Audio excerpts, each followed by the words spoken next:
Good morning.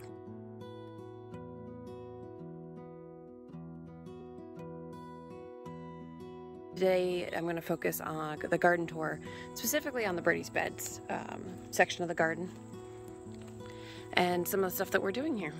So this bed here is what I call the super long Birdies bed. It is 4 8-1s put together, and Jace built me a lower and lean trellis system using cables. He cemented these into the posts into the ground, and we use these spools from Johnny Seeds that have these little knobs on it, so it can only go if you pinch these together, and it will lower it down. And you can see, for example, the tomato that's rooted here goes all the way back there, and comes up here. And as we continue to have these growing and they get up high again, I'll be lowering them and moving them to the next spot. And these go all the way in a circle. And some of these, we got a lot of heavy rain all at once, so some of these actually did start touching the ground. So I do need to come back in here and raise some of them back up, because you don't want the tomatoes touching the ground when you're doing this. So it's a different type of method of trellising your tomatoes. It's a single vine, as you guys can see clearly. I do prune these a lot more than most people. I need to come in and actually prune this weekend. And I also grow alyssum underneath, which is supposed to be a really good companion plant with the tomatoes. They attract these little hoverflies. I'm not sure you'll be able to see these or not. And what will happen is that will deter any of the moths from coming into that space and laying their eggs, butterflies. So I do that, and I've got a really nice section of it on the other side as well. I also have little parts of, I need to weed in here, lettuce, and I'm leveraging the shade of the tomato plants to grow my lettuce.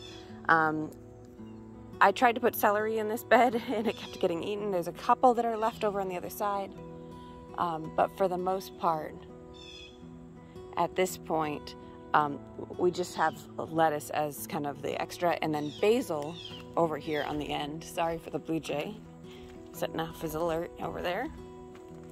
And I've got more basil to put into this bed as well, and I need to come and pick a lot of this basil because I need to make 2 batches of tomato sauce. I did throw in some flowers, so I've got some snapdragons here and here, and I did throw in a couple amaranth for some fall color that I had a couple extra plants. These 2 here. And I have over 300 onions in this bed. Some of them were planted a little bit later. I don't know if you guys can actually see these. There you go. And so the ones on the edge here are just taking off now and should be getting bigger soon. We have the Johnny Select Seeds drip line through this whole bed. There's only 3 lines, and I think I needed to do 4 or 5 for this style bed. So one of the things you have to think about is when you do a raised bed, they drain really nicely. Even if you get a good compost like we did, it holds water pretty well, they're still going to drain more than an in-ground bed. And so when we are doing this, let's see if I can give you guys an angle here. I only put 1 drip line down the center of all of these onions, and I think that was not enough for some of the onions. Some of them are a little bit smaller on the edges. I was going to put straw down on a bunch of these beds, and I never got to it. Always other things to do, and so that probably would have helped some here. There's 50 tomato plants total in this bed. Over on this end, it's mostly big beef. 1 San Marzano snuck in here, I probably mislabeled it. And then I've got When we go around here, got Cherokee carbons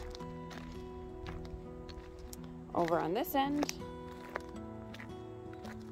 which are an heirloom Cherokee and a Cherokee purple and a carbon crossed. And then I have Rutgers, which is the Campbell's tomato soup tomato. Oh, ageratum too. I love those flowers. Some more lettuce kind of snuck in here. And then towards the end here, it's kind of a mix of big beef and whatever I had left to fill out the space. So total 50 tomato plants in this one bed. And overall, I'd say it's a very big success. We are in the end of July, which I want to cry about. And being in the end of July, our tomatoes really got ripe about 3 weeks ago now maybe, and I think I'm over 50 or 60 pounds of tomatoes so far.